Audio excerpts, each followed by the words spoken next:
El otro día pensaba que la frase "hemos perdido el norte" podría interpretarse tanto en sentido metafórico como literal. En realidad, no sabemos nada de lo que ocurre en la zona del Polo Norte, una zona que ha sido borrada de todos los mapas, igual que tampoco tenemos acceso a la zona de la Antártida. A lo que sí que hoy vamos a tener acceso es a lo que cuentan los Vedas sobre la región del Polo Norte. El maestro Padma Lochan nos hablará del monte Meru, esa región que representa la morada del dios Brahma.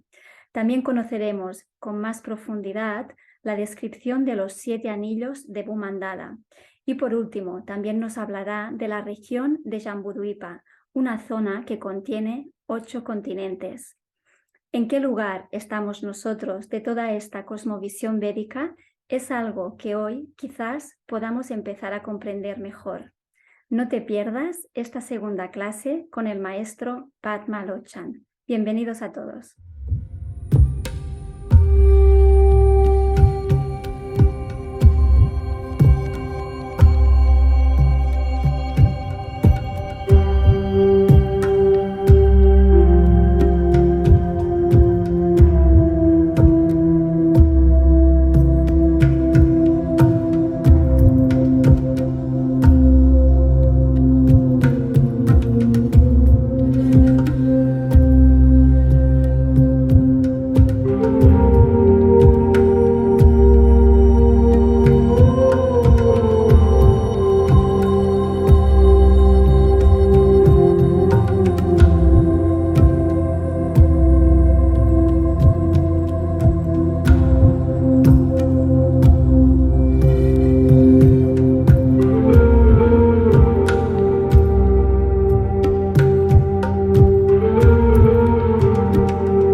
Hola Padma, bienvenido. ¿Qué tal estás? Hola María, muy bien. Aquí en la mañana en Chile, bien agradable, Muy bien. esperando aquí compartir contigo. Bueno, con muchas ganas, ¿eh? Yo tengo muchas ganas de esta segunda clase contigo, así que si te parece entramos directamente en materia porque sé que tenemos muchos temas hoy. Vamos a empezar enlazando un poco con la clase anterior que estuvimos viendo y hablando de los 7 anillos de Bhumandala.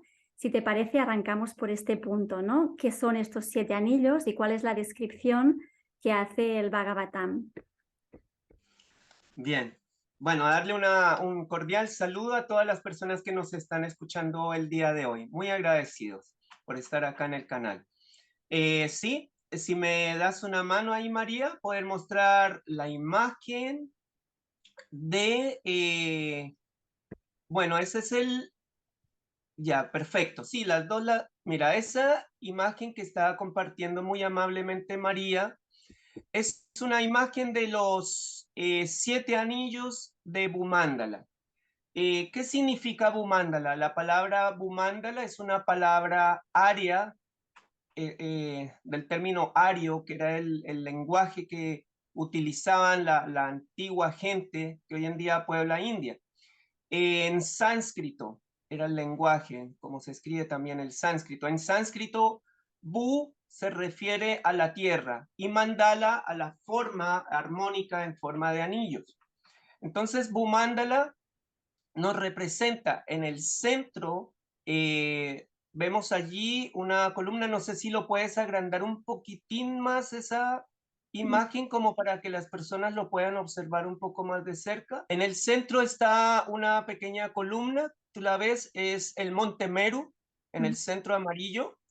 Después le rodea el primer anillo que se llama Jambudvipa, que serían los continentes de la Tierra. Después hay un océano de agua salada, que es el que comúnmente vemos en todas las playas, rodea los continentes. Después sigue Plakshadwipa, y así sucesivamente un anillo sólido y una separación de aguas, de diferentes elementos. Bueno, ahí podemos volver a la imagen del mapa Gleason. ¿Por qué quiero mostrar la imagen del mapa Gleason? Porque sé que hay muchas personas que van a estar en tu canal, no necesariamente todo el mundo es terraplanista, entonces las personas van a decir, primero que todo, ya la idea de explicar de que la Tierra podría tener una otra forma, ya para muchos es algo descabellado, no tiene lógica, pero para aquellas mentes que están abiertas, entonces esto podría ser real. ¿En qué sentido? En que la Tierra esfera que nos han mostrado toda la vida también se puede expresar en un plano. Esta es una proyección azimutal, se conoce como el mapa Gleason. Entonces ves lo mismo que está en el globo, en el centro, digamos que arriba de la pelota nos ponen el polo norte y abajo el polo sur. Esa pelota tú la aplastas y te va a quedar así como esta imagen. Esta es una imagen aérea, o sea, en este momento estamos mirando la Tierra desde arriba, ¿ya?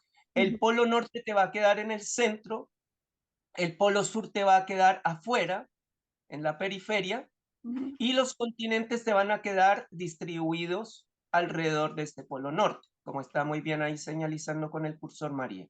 ¿Ya? Entonces, como te das cuenta, la gente dice, ah, ya, pero si la Tierra es plana, entonces se va a caer toda el agua por los bordes de la Tierra plana. No, lo que explican las culturas ancestrales es que tiene una contención y la Tierra no para ahí, sino que sigue, ¿ya? Ya explicaremos después cómo ocurre el día, la noche, la iluminación, etcétera, pero en este momento nos vamos a referir aquí a lo que es la Tierra. Entonces ahora, viendo esta imagen, que ya para mucha gente que estudia este tema, este mapa es utilizado, fue usado por los aviadores en la Segunda Guerra Mundial, es utilizado, es el logo de la ONU. Entonces, si no tuviera sentido, ¿por qué se utiliza? ¿Ya? Volvamos ahora entonces a la otra imagen de los anillos. Esto sería lo que hay en el centro, esta imagen que tuviste de la Tierra en un plano. Ahora, en esta imagen, entonces tú ya sabes que está en el centro, ¿ya? Y los anillos alrededor. Ya vale la pena mencionar acá que todos los océanos son de diferentes elementos. Bueno, les mostré yo, sí, correcto. Les mostraba yo en la imagen del mapa Gleason que todo termina como en la periferia, que sería la Antártida. Pero más allá de la Antártida siguen otros océanos, siguen otras tierras. El Bhagavatam dice que esas tierras, alguien me decía una vez, y no se referirá a las órbitas o algo así. No, el Bhagavatam es muy explícito, muy claro en explicar que Priyavrata Maharaj, que fue un gran titán de la antigüedad, él a cada hijo le dio como autoridad para gobernar uno de esos anillos de tierra y lo dividió en 7 partes, ¿ya? Describe que hay montañas en cada uno de esos anillos, en cada una de esas divisiones hay montañas, hay ríos, o sea, si fueran órbitas, en una órbita no hay ríos, no hay montañas, ¿me entiendes? Y aparte que el Bhagavatam expresa que esto se distribuye en un plano, ¿ya? Sigamos, volvamos a la imagen anterior. Bueno, está bien esa imagen, ya. Bueno, en esa imagen que vemos, cada anillo es hecho la parte líquida de un elemento diferente. Entonces volvemos a la imagen que tú me mostraste, la última, donde está exactamente. Entonces, bueno, está en inglés, pero no es muy difícil de traducir. Entonces, hay la parte de abajo de la lista y a la derecha es Jambudvipa, que vendría a ser la parte donde está la Tierra, ¿ya?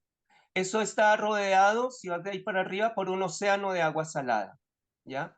Después sigue Plakshadvipa, otro anillo que rodea más allá de la Antártida, y ahí existen montañas, ríos, otras civilizaciones, otros continentes, y está rodeado ya no por un océano de agua salada, sino por un océano de agua dulce.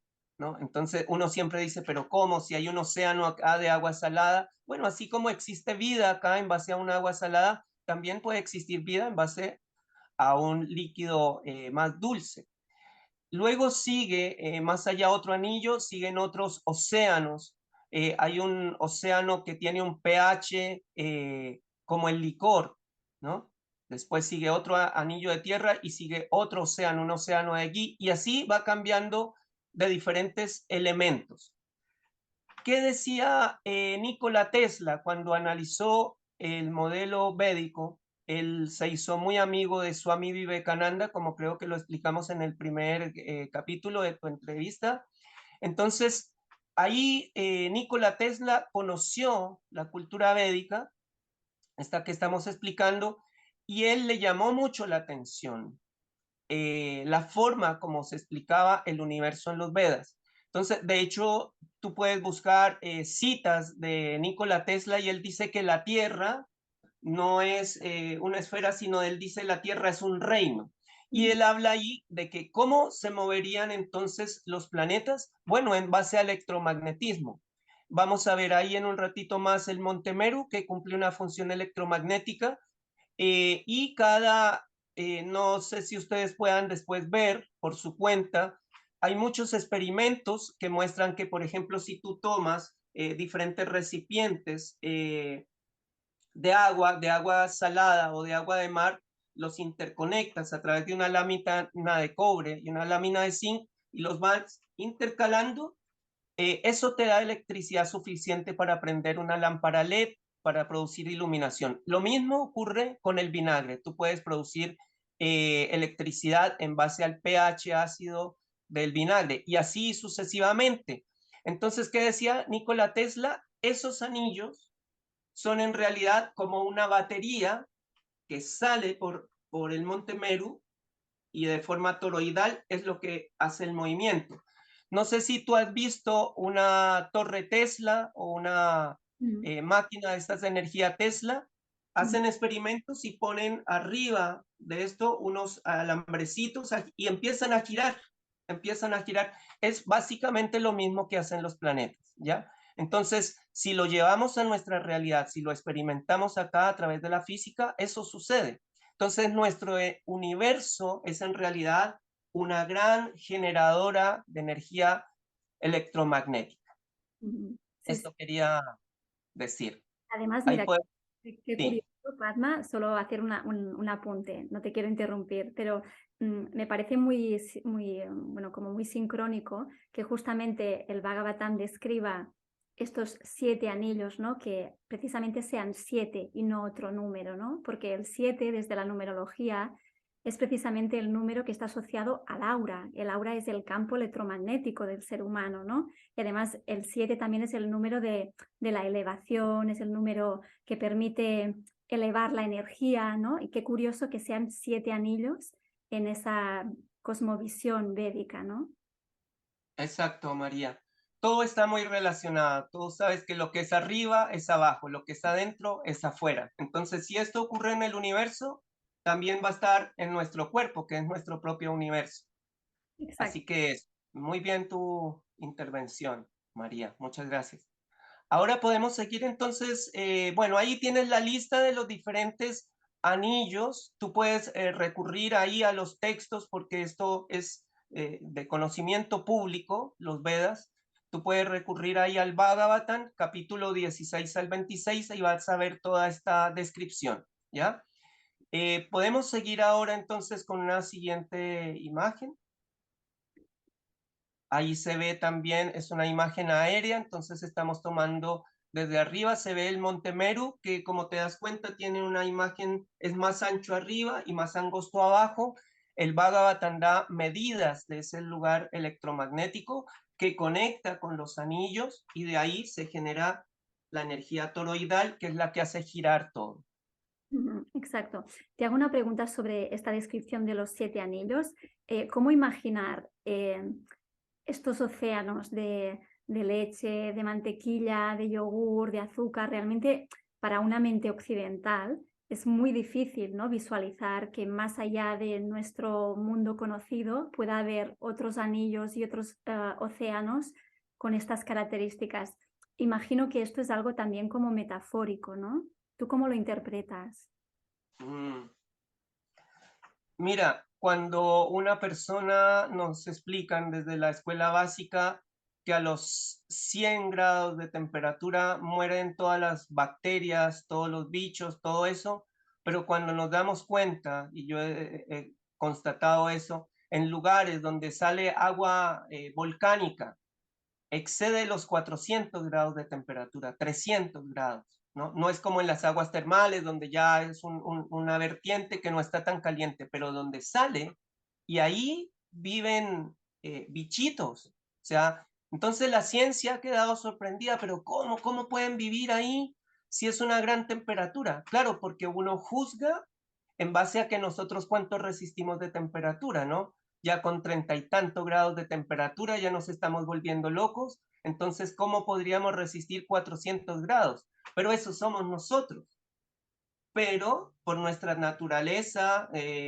pero hay otras entidades, otras criaturas que son adaptadas a otros medios, ¿ya? Es como alguien dice, no, en el sol solamente hay vida en la Tierra, y entonces las búsquedas en el universo de vida es lugares donde hay agua, porque es lo que predomina acá, porque nuestro cuerpo es un 80 y tanto por ciento de agua, entonces debe haber vida donde haya agua, y por eso buscan agua en Marte y buscan, ya. Pero ¿qué pasa? Que hay entidades, criaturas, que su elemento principal no es el agua.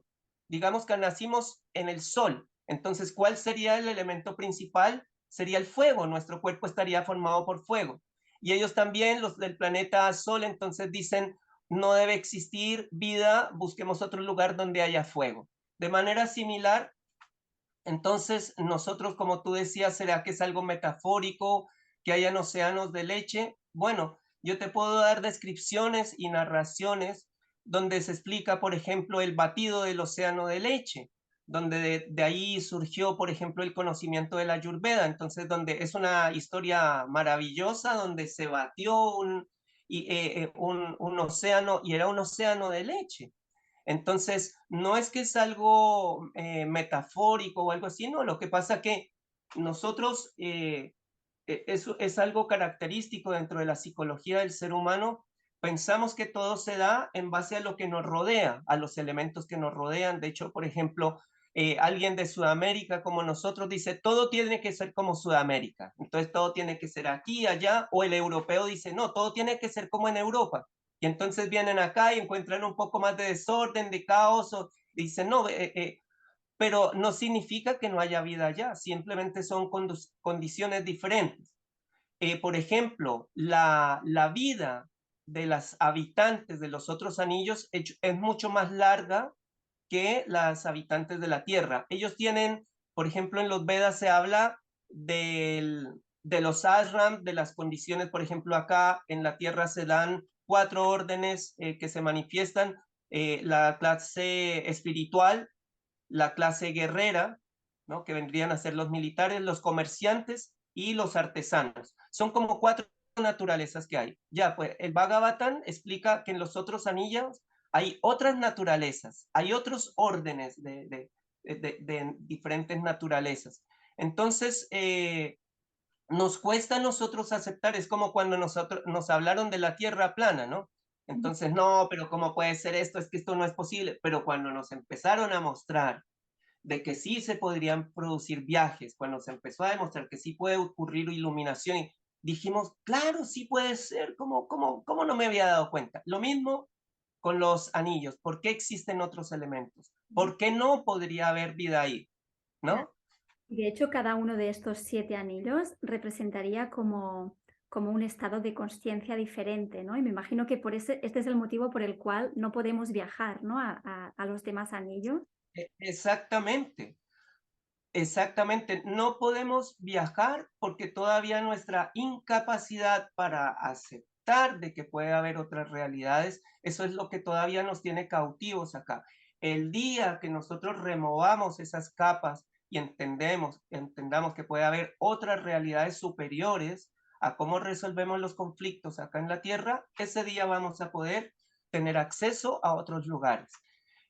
Volviendo al tema del océano, por ejemplo, un océano que tú dices, pero ¿cómo océano de leche? Bueno, y uno cuando va a comprar el yogur, ¿qué es? ¿No? El yogur, ahí viven bacilos, viven otras criaturas, que para ellos los humanos debemos ser los seres más extraños del universo. Y para ellos, para un bacilo que vive en la leche, para él es normal. Entonces, hay mucho tipo de entidades vivientes en otras partes. Así que, bueno, eso. Bueno, pues nada, si quieres seguimos avanzando, porque ahora después de los 7 anillos creo que nos querías comentar el tema del Monte Meru, ¿no? ¿Qué es el Monte Meru, Padma?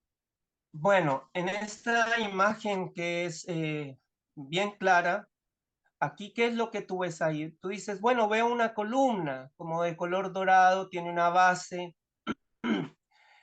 Esta imagen, digamos, es basada en la descripción que nos da el Bhagavatam. El Bhagavatam en el capítulo 16 empieza a describir el Monte Meru. Dice, su base tiene una medida de 16.000 yoyanas. Ya en breve vamos a explicar a qué se refiere con una yoyana. Dice, su base mide 16.000 yoyanas y su altura es de 100.000 yoyanas, su cima mide 32.000 yoyanas, ¿ya? Entonces nos describe una forma como un cono invertido, más angosto en la base, más ancho en su cima, ¿ya? En la base de este lugar del Monte Meru, se dice que está ahí lo que sería o lo que conocemos comúnmente como el Polo Norte, ¿ya? El Polo Norte. Una región que nos imaginamos completamente llena de hielo, pero ¿a dónde hemos tenido acceso? Solamente a las orillas del Polo Norte. Algunos dicen que ya llegaron a la mitad del Polo Norte, no han llegado a la mitad del Polo Norte. Y eso lo explica muy bien el almirante Richard Evelyn Byrd. Richard Byrd explica, esa parte no ha sido explorada. Y él tiene una historia muy interesante, lo pueden ver ahí en internet, el diario de Richard Byrd, donde él describe que él llegó al interior, él describe lugares gigantes, otro tipo de vegetación, más allá de la parte de hielo. De hecho, él describe que hay una bajada y todo eso. Eso existe. Eso también lo describe otro noruego, Olaf Jansen. Entonces, todo esto ocurre al interior del Polo Norte. Entonces, esa es la base. No sé si lo puedes indicar ahí, María, te pediría el favor. La base del Monte Meru. Esa parte en sánscrito se llama Ilabrita. Ilabrita Barsha. Barsha significa región. O sea, es la región de Ilabrita, que conocemos nosotros como el Polo Norte. ¿Ya? Alrededor, ¿qué es lo que vemos? Vemos unas divisiones, son 9 divisiones. Eso ya lo vamos a explicar ahora en breve, equivale a nuestros continentes, ¿ya? ¿Qué más podemos hablar del Monte Meru? El Monte Meru, describe ahí el Bhagavatam, es una columna o una montaña, si se quiere decir, formada por oro puro. ¿Por qué oro puro? Si te pones tú a ver los componentes de un notebook, de un computador, de un celular, las partes de conexión más precisas tienen que ser en oro, en pequeñas cantidades de oro, porque es el mejor elemento conductor de electricidad. Entonces, es muy interesante complementando esto con lo que hablábamos de los 7 anillos y del universo electromagnético que hablaba Tesla. Entonces, ¿qué mejor salida toroidal que a través del oro, que podría haber sido cualquier elemento? Entonces, eso podemos hablar acerca de el Monte Meru. Y es de allí de donde se va a generar el electromagnetismo a través del cual se mueven todos los planetas alrededor de esta cima del Monte Meru, ¿ya? Bueno, ¿qué más les puedo decir? El Bhagavatam describe, si puedes volver a la imagen anterior un poquito. Sí, sí, está. Ya. Para que las personas, porque me pueden preguntar por qué hay como una cruz arriba de la cima del Monte Meru. Ya, el Bhagavatam describe que, como explicamos en la primera exposición, de que el universo todo está rodeado, está dentro de un huevo cósmico que se llama Brahmanda. Se dice que alrededor, fuera de ese huevo, hay agua. Entonces, hay una historia muy interesante cuando se dice que una parte de esas fue como perforado, digamos, es una historia con un avatar de Vishnu que se perfora eso y ahí el agua externa del huevo logra ingresar y hace un recorrido por el espacio y llega finalmente a la cima del Monte Meru. Ese recorrido por el espacio de ese río, porque se forma como un río del agua que ingresa, es lo que normalmente la ciencia oficial llama la Vía Láctea, ¿sí? Se llama la Vía Láctea, pero en los Vedas es la forma Sisumara. Ese río aterriza finalmente sobre la cima del Monte Meru y se va en 4 direcciones. Bueno, ¿qué más podemos hablar acá de la cima del Monte Meru? Se dice que la cima o sea, la cima de Meru es la morada de un semidios que se llama Brahma, que es uno de los seres que ayuda acá en este universo. Bueno, de Bueno, hecho, ahí Brahma sí, también, perdona, Padma, Brahma también es dentro del hinduismo y de la Trimurti de la India, es precisamente el dios creador, ¿no? Así como Shiva es el destructor y Vishnu es el protector y el que mantiene, ¿no? Curioso, ¿no? Que el monte Meru sea precisamente la morada del dios Brahma, que precisamente es el dios creador, ¿no? El que lo crea todo. exactamente, sí. Brahma vendría a ser como el arquitecto de este mundo. De hecho, Vishnu es el que le da la inteligencia a Brahma para que él empiece a ordenar los diferentes elementos del universo. Bueno, como nos damos cuenta, entonces esa parte de abajo que ahí señala una indicación, una flecha, indica Jambu Dwipa. Dwipa se refiere a isla, ¿ya? Y Jambu es el nombre de un árbol que equivale al árbol de la pomarrosa, es un árbol que se da en muchos lugares del mundo. Entonces, de ahí esta parte de Jambudvipa toma su nombre. El Bhagavatam da las medidas de Jambudvipa y ahí en esta imagen no lo vemos, pero más adelante lo vamos a ver, es ahí donde equivale a donde están nuestros continentes. En ese momento, digamos, de la historia, cuando el Bhagavatam describe todo esto, pues no nos va a dar lujo de detalles, ¿no? Porque en ese momento todo mundo asumía que la Tierra era plana, entonces se asume y solamente da las medidas principales, pero ya lo vamos a ir desglosando y mostrando. Podemos avanzar entonces con la siguiente imagen.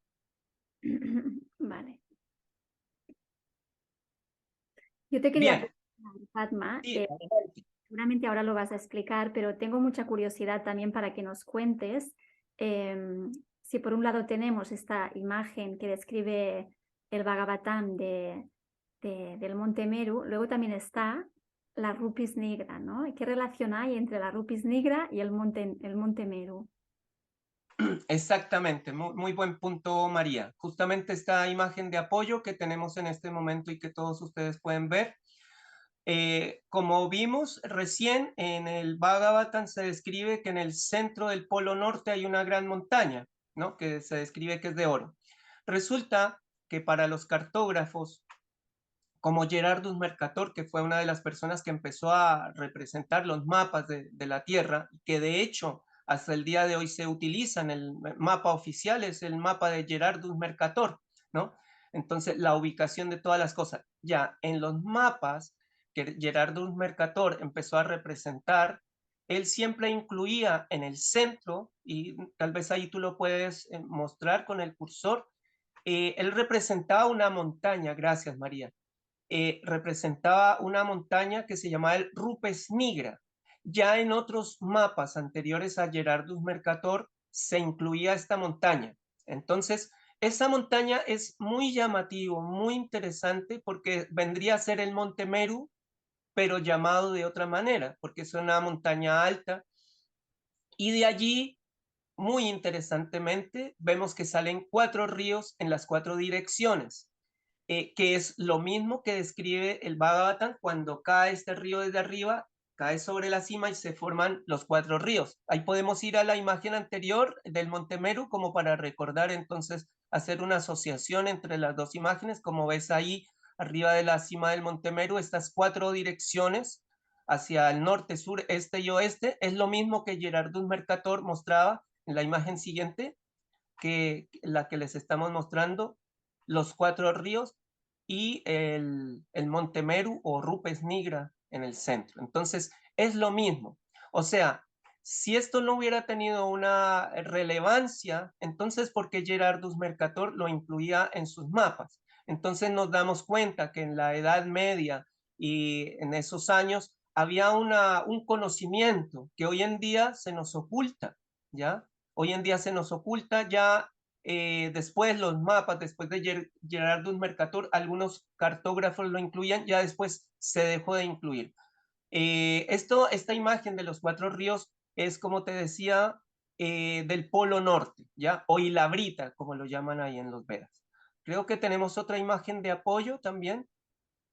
Hay una imagen más cercana, ¿no? Es como un zoom, entonces te muestra ahí el Monte Meru o Rupes Nigra, dice ahí en latín Rupes Nigra et Altissima, una gran montaña altísima, ¿no? Entonces ahí ese detalle muy interesante, ¿por qué estaba incluido en los antiguos mapas?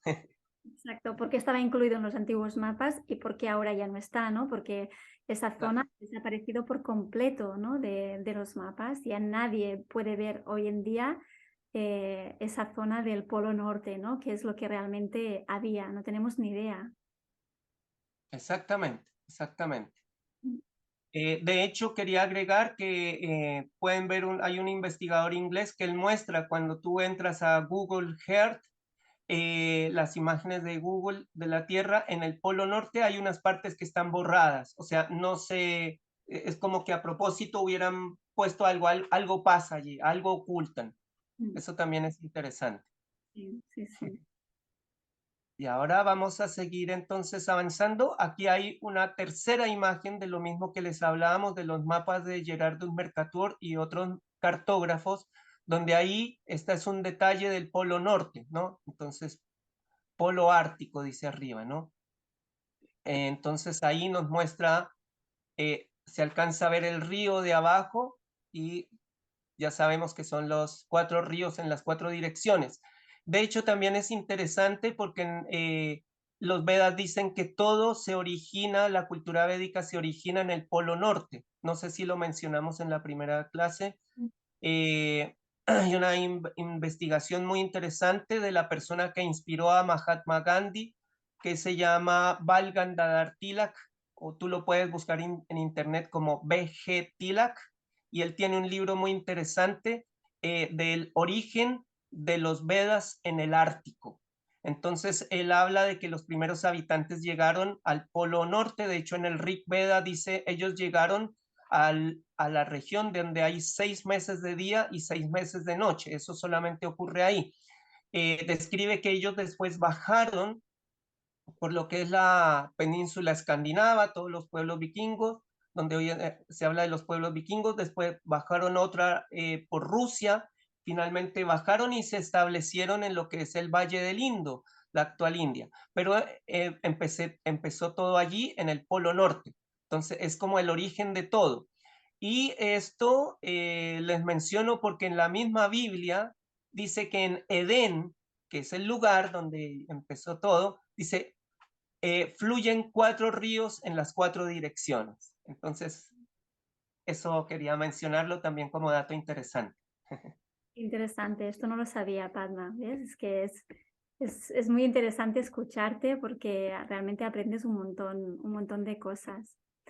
Bueno, Padma, yo no sé si en Chile esta frase se usa, pero aquí en España sí. Tenemos una frase que dice que, bueno, hemos perdido el norte, ¿no? Es una frase como muy popular. Y yo creo Sí. que que hemos perdido el norte se puede interpretar tanto en sentido literal como metafórico, ¿no? Porque en realidad nos han censurado el norte, no sabemos lo que hay. ¿Tú cómo visualizas y qué es lo que crees que hay en esa zona del Polo Norte? Bueno, el Polo Norte es un portal. Allí, de hecho, por ejemplo, las historias de los vikingos, ellos hablan de que hay un portal que conecta con arriba. Eh, o sea, hay algo que se nos está escondiendo hacia allá. Así que, por ejemplo, en el Polo Norte, no sé si algunas personas del canal han visto esta descripción de Richard Byrd. Él describe, él llena su avión de combustible, lo carga para poder viajar y llegan, avanzan demasiado hacia el interior del Polo Norte. Y dice que llega un momento donde se empieza a manifestar una vegetación exuberante, donde él empieza a ver árboles gigantes, otras criaturas, que él dice que ve algo muy parecido a un mamut, que a todo esto el mamut más entero que se ha podido encontrar es justamente cerca del Polo Norte, un bebé mamut donde todavía tenía vegetales en su estómago. Entonces, son especies que han nosotros, yo no los llamaría dinosaurios, no sé, son otras especies. Pero al interior del Polo Norte todavía se preservaban muchas de estas especies. ¿Qué dice Richard Byrd? Que el avión que él iba, que arrancó en una horizontal, el avión tuvo que declinar, empezó a seguir la Tierra, el nivel de la Tierra, pero tenía que bajar. Y empezó a bajar, bajar, bajar, y él decía que era impresionante cómo era el desnivel al interior del Polo Norte, o sea, es de naturaleza cóncava. Finalmente llega allí, encuentra árboles gigantes, lo recibe un grupo de gente, que a todo esto Olaf Jansen dice que eran personas que hablaban sánscrito y dice que estaban muy decorados con elementos de oro, porque están cerca del Monte Meru. Entonces, eso es la descripción que da Richard Evelyn Byrd, un personaje público. Ustedes pueden ver incluso videos de las entrevistas de él en internet. Es uno de los navegantes que más ha hecho recorridos en el mundo, prácticamente tiene muchos récords.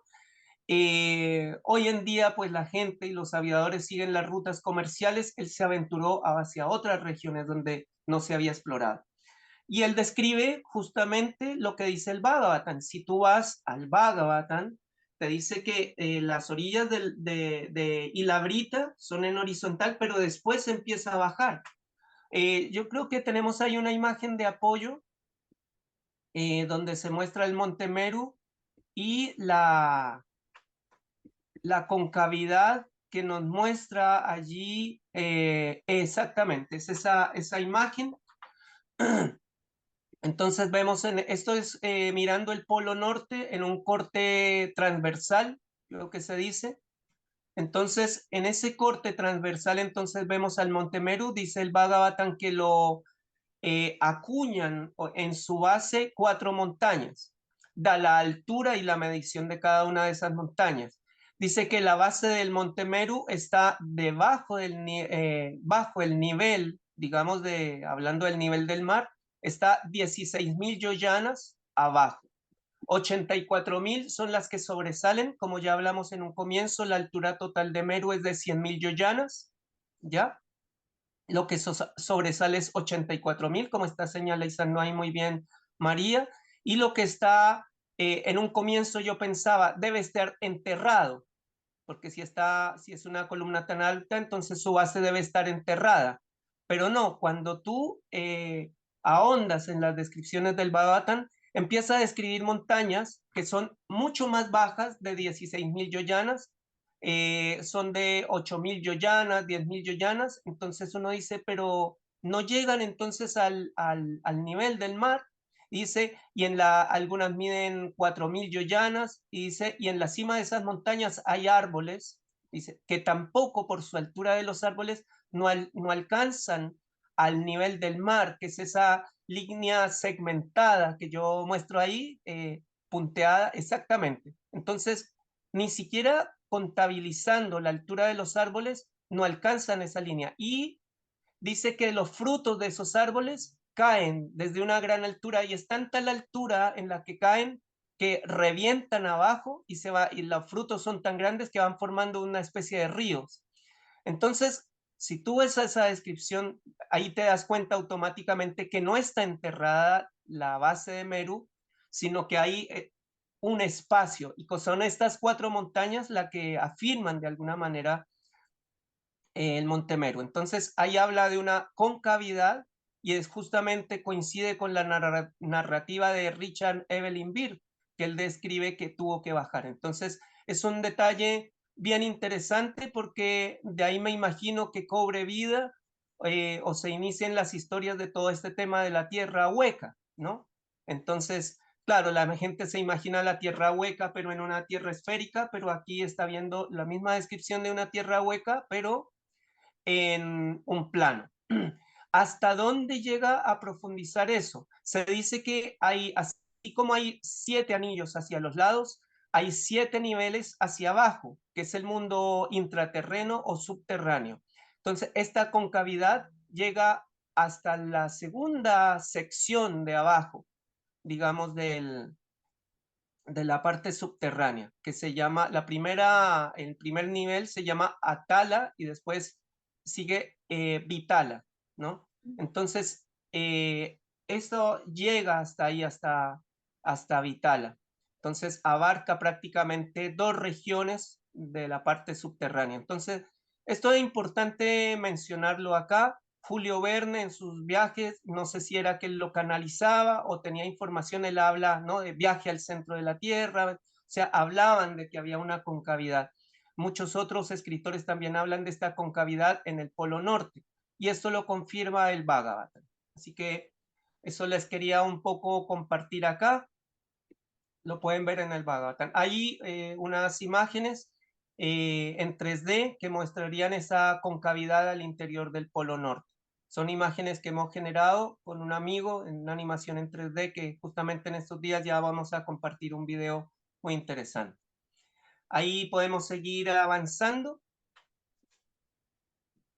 Bueno, aquí en esta imagen que tú tienes en este momento, pues nos muestra 4 direcciones: norte, sur, este y oeste, ¿ya? Ya hablamos que el río o la Vía Láctea, que se conoce normalmente, o Ganges celeste, que también se le conoce en los Vedas, aterriza sobre la cima de Meru y se producen estas 4 vertientes en las 4 direcciones.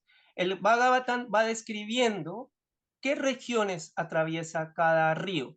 Y hacia el sur, dice, desemboca, dice, de la cima del Monte Meru cae y desemboca en el océano de agua salada por el sur, ¿no? Esa parte se llama Alacananda.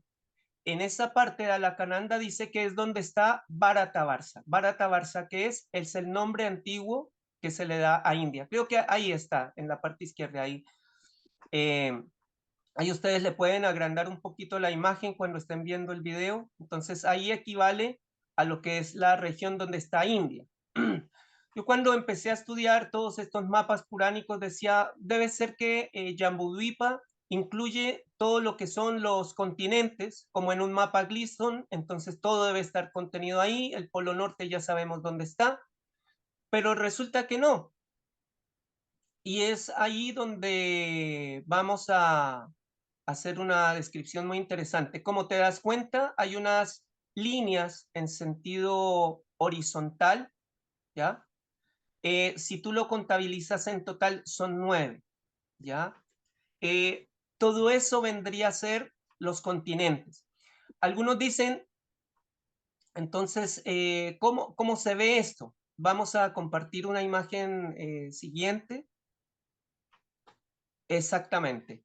Entonces aquí este es un mapa muy antiguo, es un mapa puránico, donde esas 9 regiones, digamos, que nosotros veíamos en la imagen anterior y que corresponden a Jambudvipa, ya en esta imagen entonces cada pétalo, digamos, se refiere como a una región o a un continente. Entonces ahí Vemos en el pétalo de la derecha a China, en la parte de arriba a Siberia y en la parte del sur a la India. Entonces, ya son mapas que se empiezan a armar en base a lo que son las descripciones de los Vedas. En el centro está Meru, como el verticilio de la parte central de una flor. ¿Ya? Espero las personas que lo vean se entienda esta idea. Esta es una imagen aérea. Estamos como desde arriba, desde un helicóptero mirando la Tierra desde arriba. Ahora seguimos en la siguiente imagen. Ya, esta imagen, no sé, María, si tú la puedes agrandar ahí en este momento. Exactamente, exactamente. Ahí tú ves, no tanto, no tanto, un poquito menos. Ya, ahí estamos, muy bien. Vemos ahí que esto dice Jambudvipa, ¿ya? Estos son estudios de grupos de investigadores de la India, entonces ya ellos, cuando yo vi esta imagen, dije, esto es lo más cercano a lo que las descripciones que da el Bhagavatam. Entonces dice Jambudvipa, que es el círculo blanco, pero si te das cuenta, digamos mirando el mapa Gleason, no incluye los continentes completamente. Si te das cuenta, el borde de ese círculo blanco, la periferia de ese círculo blanco, viene a cortar tanto África como Asia, como América. Es exactamente ahí donde está el punto 5, a la izquierda, al otro lado, eso, allá va a ser, ahí. Esa es América, ahí dice Norteamérica y donde corta en el Ecuador, ¿no? Va a cortar en el Ecuador, tanto de África y ahí en América, por ejemplo, vemos que corta en el Ecuador toda la parte que es la parte de abajo de Colombia y Ecuador. Entonces, esa parte, de hecho, por eso se le puso el nombre de Ecuador, ¿no? También en relación a esta línea que se ha utilizado desde la antigüedad para la medición. Entonces, si vemos en la parte de Asia, ahí si podrías mostrar, María, con tu cursor, vemos ahí donde dice 1, esa es la India, en donde dice 1. Ahí, exactamente, ahí donde está señalizando. Si te das cuenta, esa es la India y está la punta de abajo de la India, que es como un triangulito, está muy cercana al Ecuador. En la vida real, lo distancia es una distancia de alrededor de 200 kilómetros que lo separa. Ya el Bhagavatam da esa descripción. Dice, si volvemos a la imagen del Bhagavatam, la que pasamos como 2 imágenes anterior, donde está Jambudvipa con las 9 regiones, entonces, exactamente. Entonces, esta imagen, ¿no? que es un mapa de Jambudvipa, como dice ahí arriba, es una imagen basada en los Vedas y en el Bhagavatam. En la parte de abajo, eso muy bien, María, como vemos en la parte de abajo, alcanza a ver la pantalla, ahí está la India. Entonces ya dijimos, ya en esta imagen nos damos cuenta entonces que la periferia viene a corresponder con la parte ecuatorial de los continentes, ¿ya? Entonces eso es muy importante. Ahora volvamos de nuevo a la siguiente imagen, si la puedes agrandar. Muy bien, entonces aquí vale la pena enfatizar en un punto. Eh, ¿Cómo sabemos nosotros, o sea, si esto es la descripción del Bhagavatam, cómo se equipara esto con la realidad donde la que nosotros vivimos, ¿no? Ya sea aquí incluso alguien puede decir ya en una esfera o en un plano, pero ¿cómo sabemos que esto es la realidad? Digamos, nosotros como investigadores que hemos llegado a la conclusión de que la Tierra no podría ser una esfera, sino que corresponde todas las descripciones a un plano. Entonces, ¿cómo las medidas que se han tomado de la Tierra y que no corresponden, como dice, no, el que se dio cuenta primero de la circunferencia de la Tierra fue Eratóstenes, ¿no? Se refiere a circunferencia, no que la Tierra sea una esfera, sino a la línea ecuatorial, ¿no? De la Tierra. Eso equivale a 40.000 kilómetros, ¿ya? Ese es el perímetro de la Tierra en el Ecuador, ¿ya? Si tú tomas las descripciones del Bhagavatam, ¿qué te dice? Te dice que la medida de Jambudvipa es de 100.000 yoyanas. Dice que es la misma altura de Meru. O sea, si sabemos que Meru mide 100.000 yoyanas de altura, entonces dice la misma medida de la altura de Meru es lo que abarca Jambudvipa. Entonces, 100.000 yoyanas. Y uno dice, ¿y de dónde se sacaron esas 100.000 yoyanas que hablan los Vedas? Entonces, ahí tú ves, bueno, voy a hacer una pausa acá para aquellas personas que están escuchando, porque repito la palabra yoyana, pero ¿qué es yoyana? Eso te iba a preguntar. Bueno, ¿Qué es una sí, yoyana? ya. Es la La medida yoyana, védica, sí, ¿no? Pero cuéntanos cuál es el equivalente y todo eso. claro. Eh, la yoyana, si tú buscas por internet, la mayor cantidad de respuestas te van a arrojar que una yoyana es equivalente a 8 millas. En kilómetros, que es lo que se utiliza acá en muchas partes, es equivalente a 12.8 kilómetros, casi 13 kilómetros, ¿no? Entonces, 8 millas, 13 kilómetros. Eso es la medida que te da por internet. Y en algunos textos, incluso de algunos hindúes, da esa medida, pero esa no es la medida antigua, no corresponde, porque si tú aplicas, por ejemplo, que Jambudvipa, que ya sabemos que es el Ecuador, si tú aplicas 100.000 yoyanas y la multiplicas por 8 millas, te va a dar una cosa extremadamente, se te sale ya de las medidas de la Tierra. Es una medida muy inflada. Eso cuando yo empecé la investigación me llamó mucho la atención. Yo decía, pero qué raro que la yoyana mida tanto. No me cuadraba. Empecé la investigación, luego empecé a investigar otras personas que ya explicaron que esa medida se cambió con la llegada de los ingleses. Entonces la yoyana, ellos cambiaron medidas de tiempo, influyeron en muchas cosas. De hecho, le decían a los hindúes que la cultura védica no había sido originada en India, sino que había venido de Europa a India, porque no podían aceptar cómo personas tan desarrapadas y caminando descalzos podían haber dado origen a algo tan grandioso como los Vedas. Eso no les cabía en la mente a los ingleses. Entonces, cambian muchas medidas o interpretan a su antojo. Pero, ¿qué es lo que la investigación de muchos hindúes, más que todo el sur de India, ellos se remitieron a los antiguos textos de los Vedas? Y allí hay varias citas justamente en el Rig Veda donde se habla, porque cómo ellos lograban dejar una medida para el futuro, siendo que en el futuro todas las cosas pueden ir cambiando. Entonces ellos dicen, mira, la distancia que hay, hay un avatar de Vishnu que se llama Rama. Entonces él se construyó un puente entre la puntita de ahí abajo de la India hasta una isla que se llama Sri Lanka o Ceilán. Ya se construyó un puente. Ese puente mide 100 yoyanas. Y si quieres lo puedes anotar por ahí. Eso dice el Ramayana, eso dicen varias citas de los Vedas, de los Puranas. Eso mide 100 yoyanas. Entonces, ¿qué es lo que la gente, o sea, la operación o la lógica te dice? Ya, pues si son 100 yoyanas, entonces tú mides la distancia actual que hay de la parte de abajo de India hasta esa isla. Entonces, si son 40 kilómetros, entonces se divide por 100. Entonces ya sabemos que son 4 kilómetros, el equivalente a una yoyana.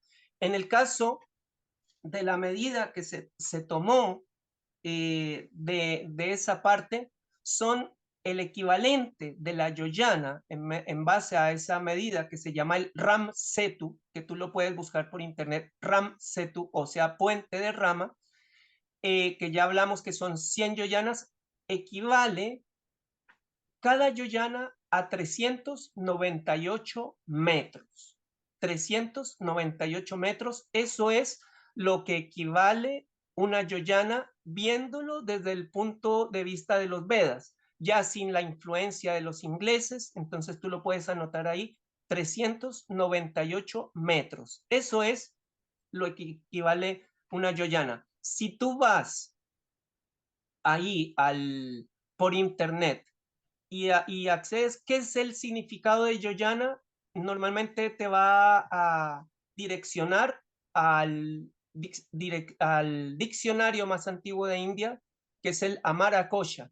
Y en el Amara Cocha dice que una yoyana es el equivalente a lo que se demora el sonido de una persona en avanzar durante un segundo.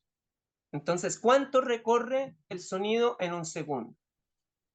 Entonces, eso equivaldría a lo que es una yoyana. Y resulta muy interesantemente que la velocidad del sonido durante un segundo es casi 400 metros. Eso es lo que tú gritas, y lo que se demora en recorrer son casi 400 metros, 390 y tanto metros. Muy coincidente con justamente la medida que dan los Puranas respecto a la yoyana. Ya, nosotros utilizamos esa medida, que es lo que confirman los Vedas, y no utilizamos la medida esta que impusieron los ingleses porque no cuadraba con la Tierra.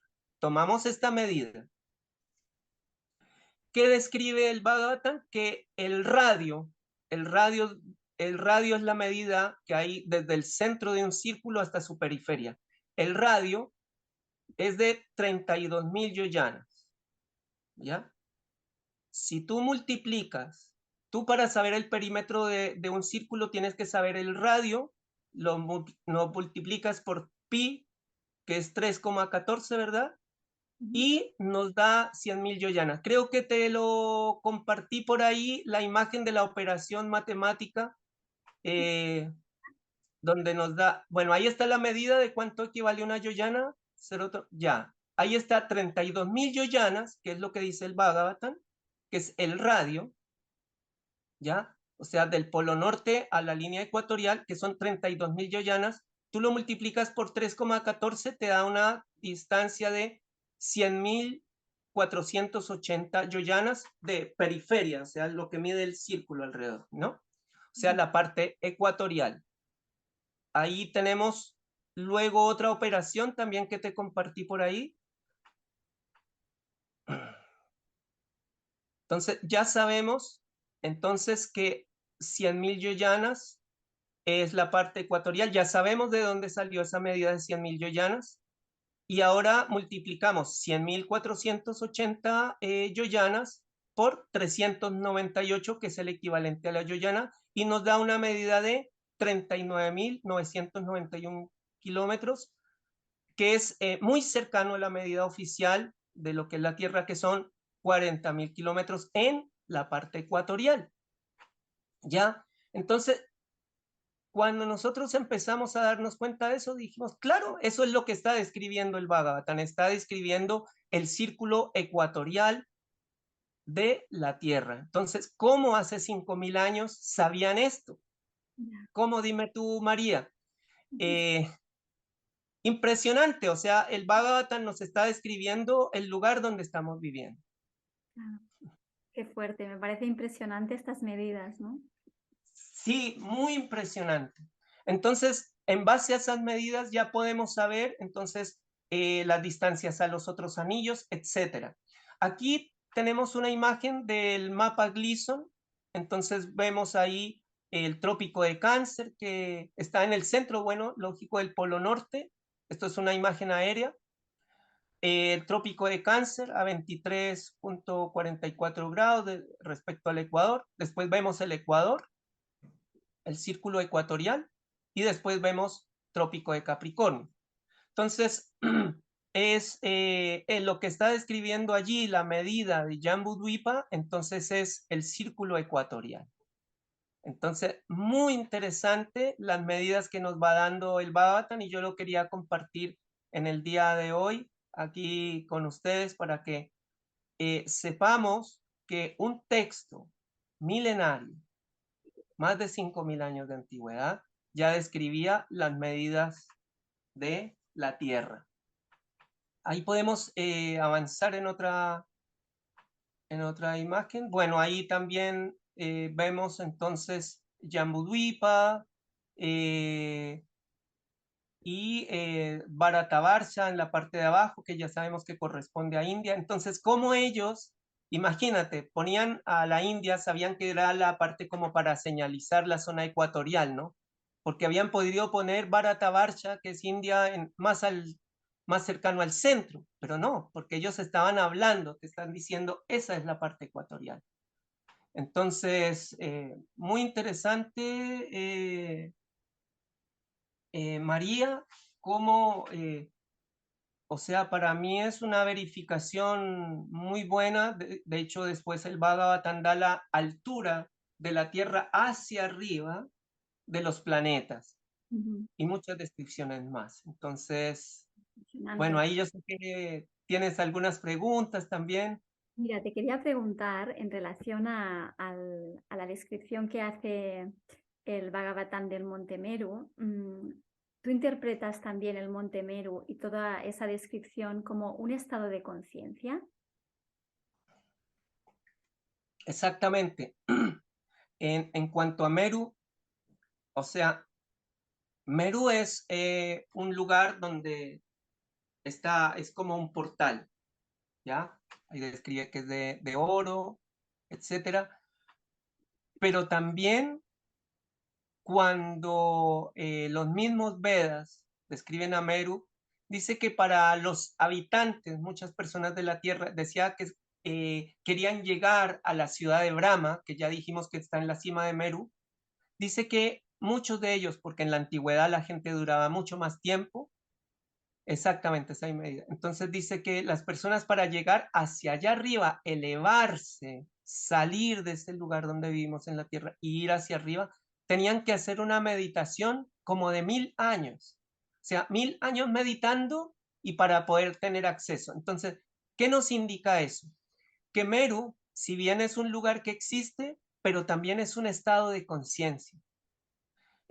Se dice que hay personas, por ejemplo, hay una narrativa de los nativos, los Lakotas de Estados Unidos, donde dice uno de los nativos, dice, y me elevé, me imagino que habrá salido en astral, dice, y pude ver la tierra en un gran plano, rodeado por los 7 anillos, de hecho él describe los anillos, rodeado por los anillos, y dice, y vi la gran columna en el centro. Los mayas dicen que ahí hay un gran árbol, ¿no? Todas las culturas describen ahí, los vikingos describen ahí el árbol Yggdrasil, todas mencionan que es un eje, hay algo alto ahí, ¿no? Pero se dice que ¿quién puede ver esto?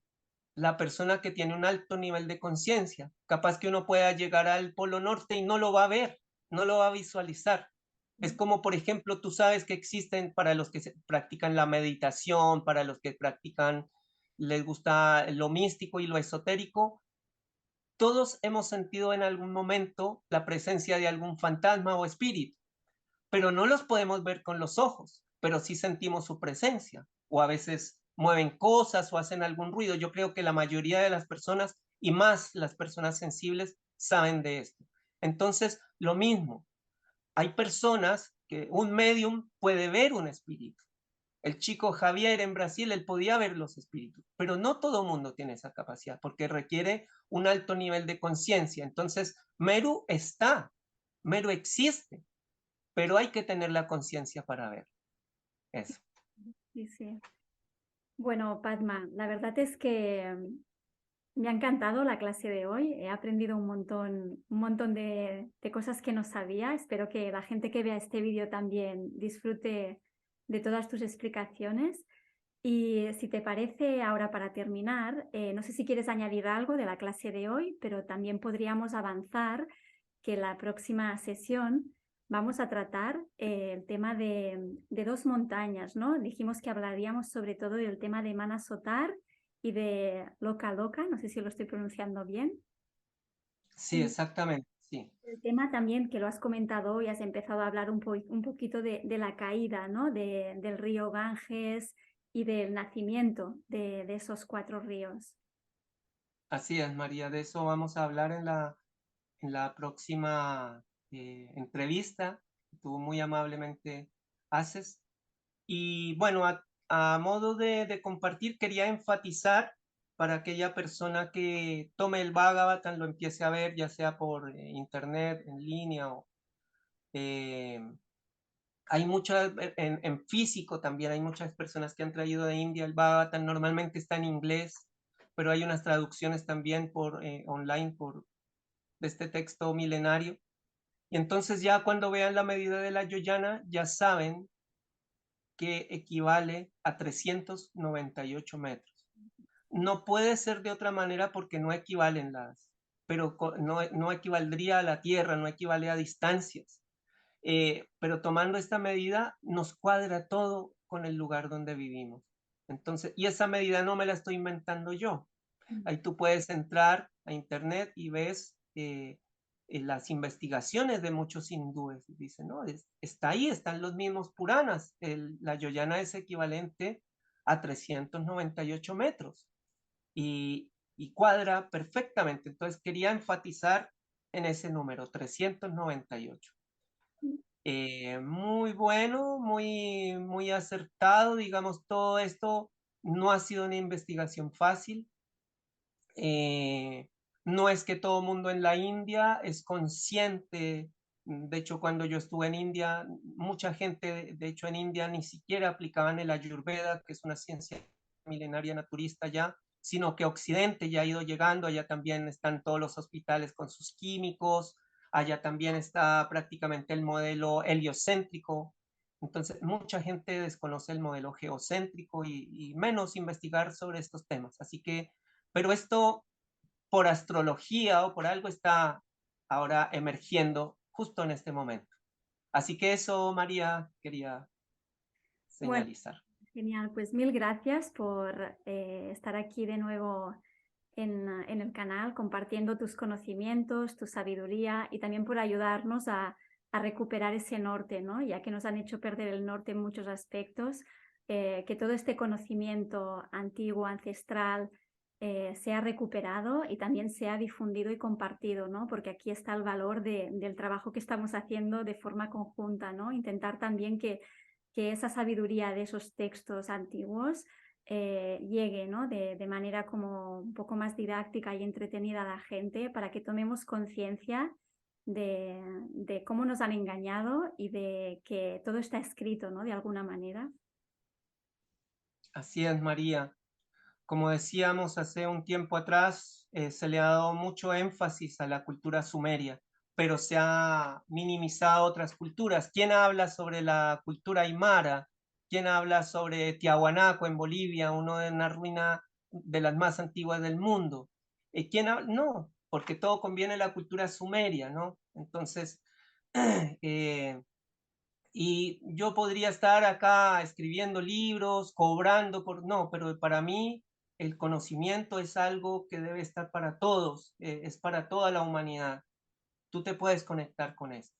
Así que eso, y respecto al norte, estaba pensando, todas las brújulas apuntan hacia el norte, hacia esa parte electromagnética. Sí, es que en realidad, bueno, ya hablaremos de eso otro día, ¿no? Pero el polo sur en realidad tampoco existe, ¿no?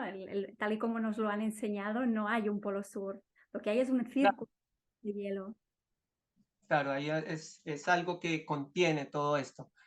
Pero de a poco vamos a ir asimilando y entendiendo esto. Sé que al comienzo no es fácil, pero si tú tomas y empiezas a estudiarlo, a profundizar, entonces, pero primero te tienes que enfrentar a ti mismo, a las concepciones que ya sembraron en ti y empezar a ver, ¿será que realmente esto es así? ¿Será que realmente la medicina que nos enseñan hoy en día es así? ¿Es lo realmente correcto para nosotros? La astronomía, el lugar donde vivimos, etcétera. Exacto. Así que es... Bueno, pues aquí estamos, compartiendo conocimiento y que todo lo que de alguna forma estamos compartiendo se expanda, ¿no? Ya que el universo no se expande, pero nosotros sí que nos expandimos a través de la red de Internet y sobre todo lo importante es poner en valor esta información y que llegue a, bueno, a cuantos más seres mejor también para abrir nuestro estado de percepción y de conciencia. Así que mil gracias, Padma, por esta clase que nos has ofrecido. Ha sido un placer y te espero la próxima semana. Muchas gracias, María. Aquí estaremos. Que estés muy bien. Un gran saludo a todas las personas que escuchan. Eso.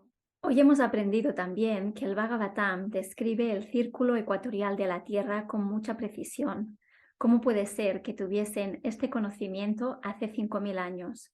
También hemos aprendido que la Yoyana no equivale a 13 kilómetros, a 8 millas, y que esta es la medida védica que seguramente dieron los ingleses en las traducciones de los primeros textos védicos que se hicieron.